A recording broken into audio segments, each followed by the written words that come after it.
حدیث مبارکہ میں آتے ہیں حضرت عائشہ صدیقہ طیبہ طاہرہ رضی اللہ تعالی عنہا ارشاد فرماتی ہیں جیسے ہی شعبان المعظم کا مہینہ شروع ہوتا سرکار دو عالم صلی اللہ علیہ وسلم پہلے ہی نیکیاں بڑی کرتے تھے لیکن اس میں زیادہ اہتمام کرتے،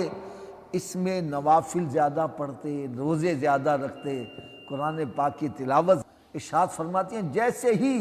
شعبان المعظم کا مہینہ شروع ہوتا سرکار دو عالم صلی اللہ علیہ وسلم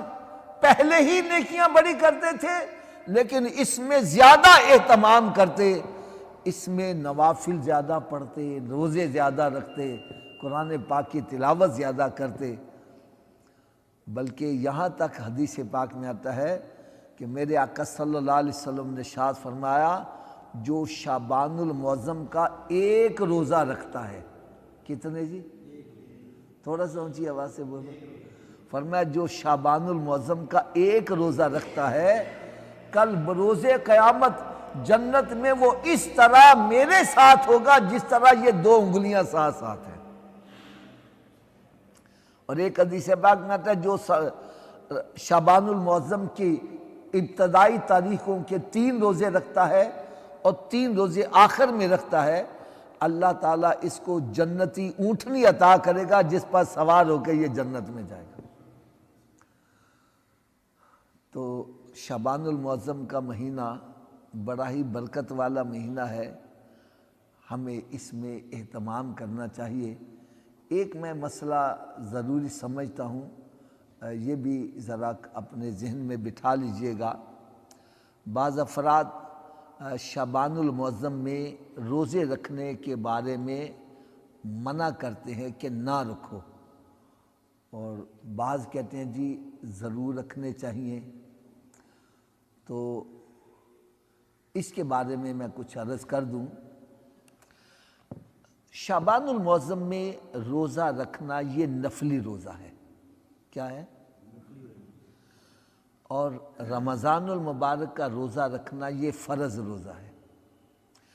اگر ایک بندہ اس کا جسم اتنا کمزور ہے کہ اس کو یقین ہے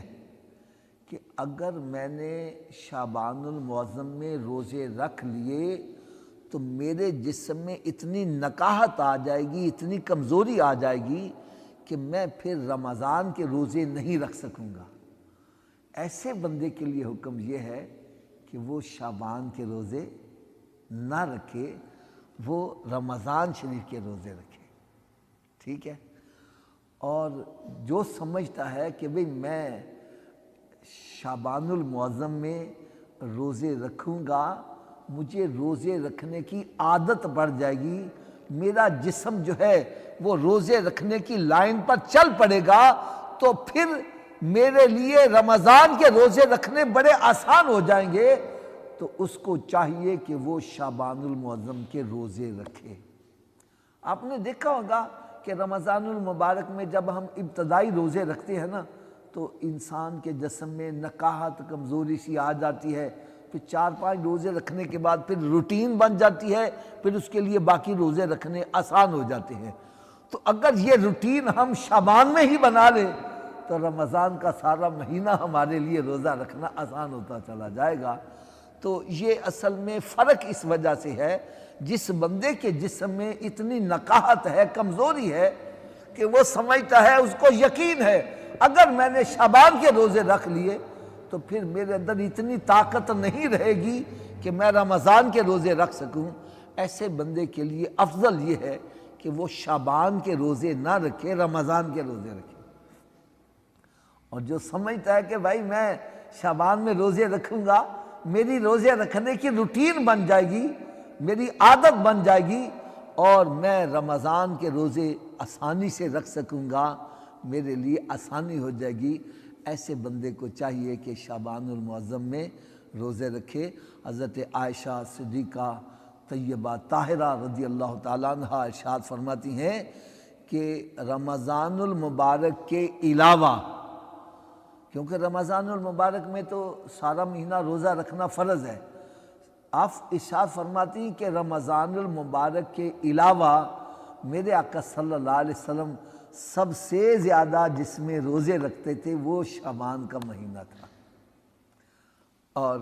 سرکار صلی اللہ علیہ وسلم اس میں نوافل کی کثرت کرتے، قرآن مجید کی تلاوت، اور ہمیں بھی چاہیے کہ میرے آقا صلی اللہ علیہ وسلم کے مہینے کی آمد ہے، ہم سب کو چاہیے کہ اس مہینے کے اندر نوافل کی کثرت کریں۔